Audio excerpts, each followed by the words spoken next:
Mayweather's secret defense explained. Now, if you're watching this, you want to understand how Mayweather is able to defend so easily, or why it seems like he's defending so easily. You want to know how he has the best plus or minus in boxing, where he has hit the most people and has gotten hit the least amount of times in boxing. How does he do it? What is the puzzle that no one can figure out, that no one can crack, that no one can break?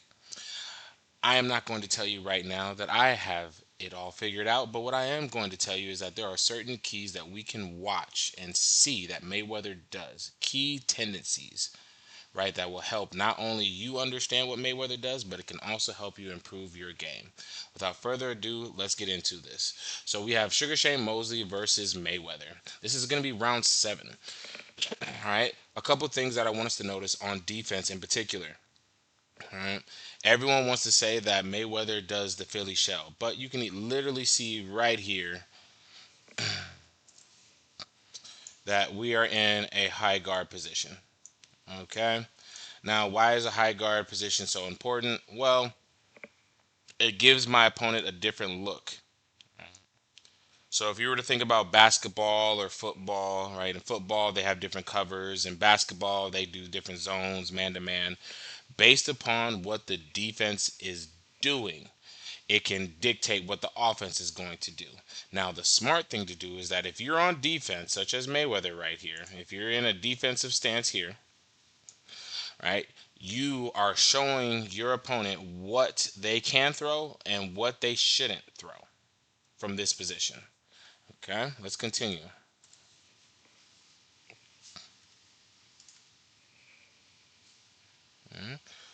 So he went from high guard. Remember, it's not always going to be the Philly shell. So high guard, we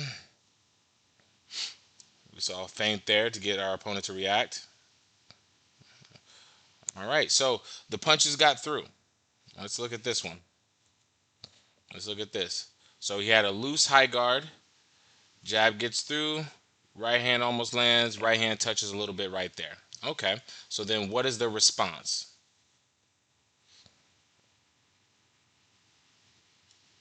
A tighter high guard. So now we notice that we're not as loose as we once were in our guard. Now we're seeing it tighter and closer to the forehead. Now why would this be an advantage? Because now to be able to go through this lane, my hands are a lot closer to be able to stop this. So whether I need to catch or whether I even need to turn, I can stop anything coming from this lane by these hands being closer. Notice that small adjustment.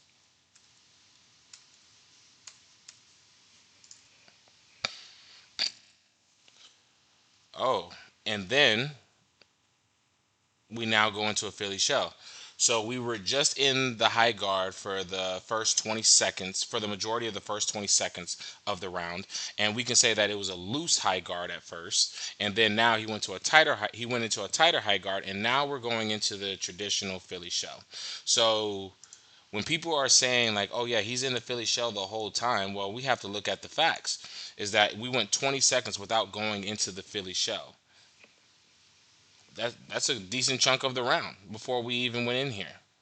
And what are we doing? We're showing again the lanes that could be taken.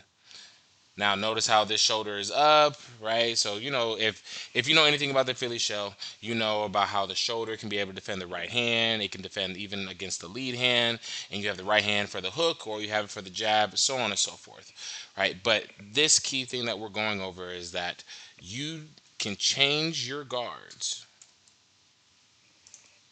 to give your opponent different looks. All right, we see the guard change again. We saw it go from loose to tight.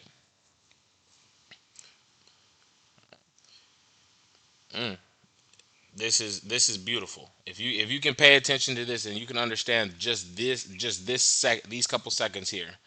So Philly high. Okay, we just went from Philly to high. Why? Because we are giving our opponent a different look. Continuing. All right, we see a feint.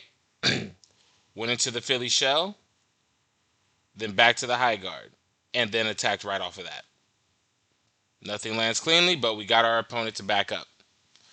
So by giving our opponent different looks, we have it gives the by giving our opponent different looks, we make them have to process even more throughout the fight.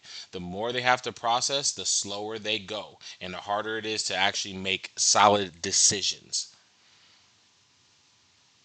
So, one of the secrets to Mayweather's defense is his unique ability to adjust and adapt and give his opponent the looks that he wants to give them, not vice versa. Let's keep looking. Yep. Tight high guard and shoot now shooting off the high guard. So we have just turned our defense into offense. And this is always supposed to be the rhythm in boxing is that your offense is supposed to strengthen your defense and your defense is supposed to strengthen your offense. And this requires timing, range, and obviously know-how and position. You guys are watching it live right here. You do not have to stay into one stance the entire time. Being able to change your guards to give your opponent a different look can be very advantageous. Thank you all so much for watching. I'll see you on the next one.